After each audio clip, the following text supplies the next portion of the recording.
Good morning. मी नमिता तुमच्या सगळ्यांचं स्वागत करत आहे आपल्या यूट्यूब चॅनलवरती.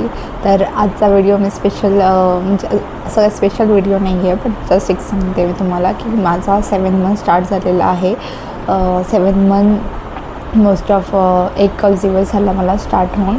आणि मला इतके बरेच कॉम्प्लिकेशन पण येत आहेत. कॉम्प्लिकेशन म्हणजे जास्त कॉम्प्लिकेशन नाही आहे, बट फक्त असं आहे की कंबरेपासून खाली पूर्ण पायपर्यंत माझे पूर्ण पाय जास्त जाम झालेले आहे. म्हणजे खूप जास्त उठता पण नाही येते मला, एवढा प्रॉब्लेम होतो आहे. उठताना पण खूप जास्त सपोर्ट घ्यावा लागतो आहे मला सगळ्यात. तर असं काही आहे. आणि माझं रुटीन मी आज तुम्हाला शेअर करणार आहे त्याच्यासोबतच. तर सगळ्यात आधी तर मी सांगते तुम्हाला की आता सकाळी मी पहिले चहा घेतला. आता मी बटाटे उकडत टाकलेले आहे. बटाट्याचे पराठे करायचे आहे मस्तपैकी. आज खूप इच्छा झाली की म्हटलं बटाट्याचे पराठे खाऊया आपण. आणि सगळ्यात मेन म्हणजे आता तर मायराचा बड्डे येतो आहे, तर त्या बड्डेची पण शॉपिंग चालू आहे. घरातला आवर चालू आहे, कारण की घर मला पटकन म्हणजे असं क्लीन करावं लागणार आहे. कारण की बरेच दिवसापासून मी घराकडे जास्त लक्ष दिलं नव्हतं, कारण की मला हे प्रेग्नन्सीमध्ये खूप जास्त त्रास झालेला होता. तर मी घराकडे जास्त म्हणजे असं लक्ष देणं नाही झालं.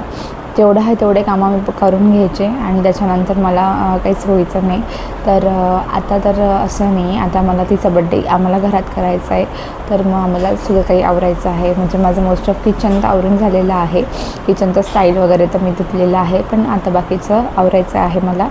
तर ती पण झोपलेली आहे, त्याच्यामुळे मी हा ब्लॉग शूट करते. नाही तर तिला असं आहे की तिचं उठल्या म्हणजे फोन लागतो, की फोन पाहिजे. मग नाही दिला तर थोडी किरकिर करते ती. तर तिच्या उठण्याच्या आधीच मी हा ब्लॉग बनवून घेते. आणि सगळ्यात पहिली गोष्ट तर तुम्हाला जर का समजा सोनोग्राफीमध्ये तुम्हाला डॉक्टरनी सगळं व्यवस्थित सांगितलं असेल, तर तुम्हाला बेबीचं वेट गेन पण छान असेल, तर टेन्शन घेण्याची काही गरज नाही आहे. आता यावेळेस पण माझी सोनोग्राफी केली तर तेव्हा पण माझा बेबीचं वेट एकदम छान होतं, व्यवस्थित होतं. तर काही टेन्शन नाही आहे. आणि मोस्ट ऑफली तर माझं सीझर असणार आहे, तर त्याच्यामुळे लवकरच होऊ शकतं असं मला डॉक्टरांनी सांगितलेलं आहे. तर बघूया आता कधी होतं डिलेवरी. पण डिलेवरी आहे ऑगस्टच्या आसपास, ऑगस्टमध्येच असणार आहे. पण बघूया आता ऑगस्टमध्ये काय डेट असेल ते डॉक्टर सांगतील त्याप्रमाणे करावं लागेल. कारण की यावेळेस डॉक्टर बोलले की जास्त वेळ आपण थांबायचं नाही, कारण की तुझी फर्स्ट डिलेवरी नाही आहे, ही सेकंड डिलेवरी आहे. सेकंड डिलेवरीमध्ये इतकं म्हणजे पेन येण्याची वाट बघायची पण नाही जास्त. तर मग आम्ही पण ठरवलं की ठीक आहे, जसं डॉक्टर बोलतील तसं आपण करूया. जसं पहिल्या वेळेस मला तर अजिबातच पेन नाही झाला. पहिल्या वेळेस प्रॉब्लेम नव्हता काहीच, मला अजिबातच काही प्रॉब्लेम नव्हता. पहिल्या वेळेस एकदम छान होतं. बट यावेळेस जरा मला थोडं वेगळं वाटतं आहे. म्हणजे थोडं ना स्ट्रेस येतो आहे. आणि जास्तीत जास्त असं आहे की दिवसभर एकटी असते. म्हणजे आता जॉब सुटल्यापासून घरीच घरी असते आणि घरात असं माइंड असं चेंज होऊन जातं. घरात राहून थोडे विचार पण येतात असे.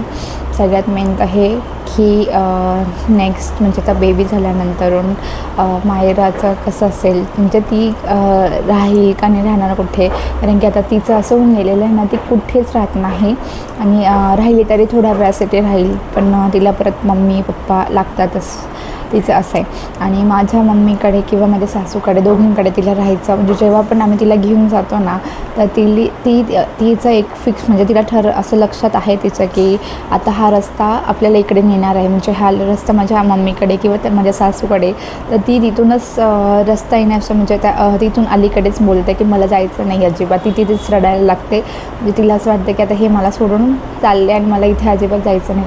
तिचं फक्त आता असं होऊन गेलेलं आहे की तिला फक्त फिरायचं आणि मला फक्त फिरायला घेऊन जा, पण मला कोणाच्या इकडे घेऊन नाही का जाऊ, असं म्हणजे कोणाच्या घरी घेऊन जायचं नाही, काहीच नाही. फक्त तुम्ही तुमच्यासोबत मला घेऊन जायचं फिरायला.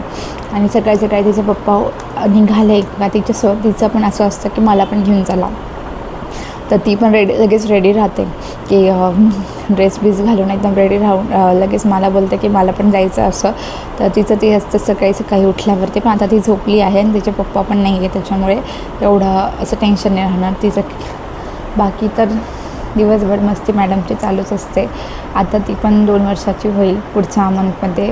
तर त्याचीच तयारी चालू आहे. म्हणजे किती पटापट दिवस चालले जातात ना, की बघता माझी मुलगी 2 वर्षाची होईल. आणि छान वाटतं म्हणजे ते आठवलेले म्हणजे त्या गोष्टी आठवल्या की असं इमोशनल पण होतं थोडंसं आणि भारी वाटतं. कारण की आपण स्वतःच्या बाळाला सांभाळणं ही खरंच खूप मोठी गोष्ट आहे. कारण की पहिलेचा जमाना हा खूप वेगळा होता.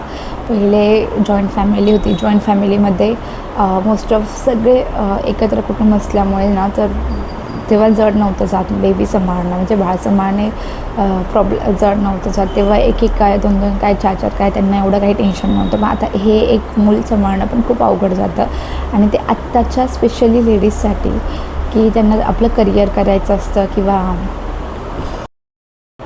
बेबी झाल्यावर आपलं करिअर मोस्ट ऑफ लेडीज सोडूनच येतात. नाही करत कोणी त्यांना असं वाटतं की आपल्या बेबीला कोण सांभाळेल म्हणून तर घरी राहतात. 2-4 वर्षांनी परत जॉब जॉईन करतात. पण ते जेव्हा आपण 4-5 वर्षाचा जरी गॅप घेतला ना तरी आपल्याला खूप प्रॉब्लेम येतात जॉब करण्यामध्ये. स्पेशल मी खरं सांगते कारण की मला असं वाटतं की आता माझा 1 वर्षाचा गॅप पडणार आहे. पण माझा 1 वर्ष हा गॅप माझ्यासाठी खरंच खूप मोठा आहे आणि हा रिस्क पण आहे.